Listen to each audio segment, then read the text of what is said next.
Kidlat News Updates. Mga balita ngayon, 15 armas at ilang pampasabog isinukos sa Lanao del Norte. Mga universidad target ng NTF-ELCAC kontra NPA recruitment. Ayuda sa mga jeepney driver ipamamahagi online ayon sa LTFRB.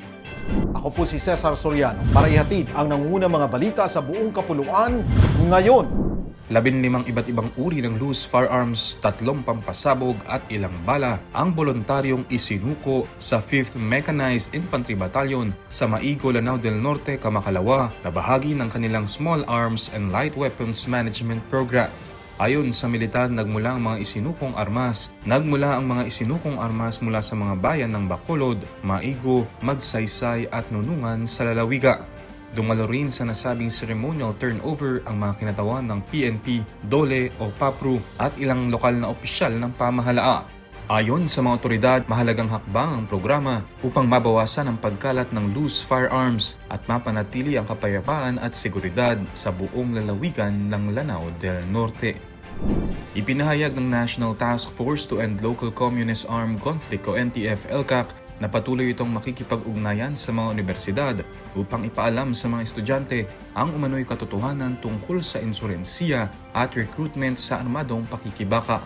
Ayon kay NTF-ELCAC Executive Director Undersecretary Ernesto Torres Jr., layunin ng ahensya na bigyan ng kabataan ng tamang kaalaman, kritikal na pag-iisip at mga oportunidad upang hindi sila mahikayat sa karahasan. Sinabi rin ni Torres na aktibo umanong nagre-recruit sa mga pamantasan ang Communist Party of the Philippines at New People's Army. Hinimok ng NTF-ELCAC ang mga universidad na palawakin ang diskurso tungkol sa insurensiya at isulong ang responsableng debate na nakatuon sa kapayapaan at nation building.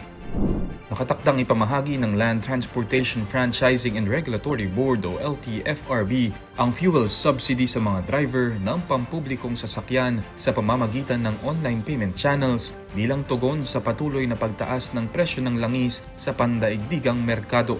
Ayon sa LTFRB, makatatanggap ng 5,000 piso ang bawat kwalipikadong benepisyaryo.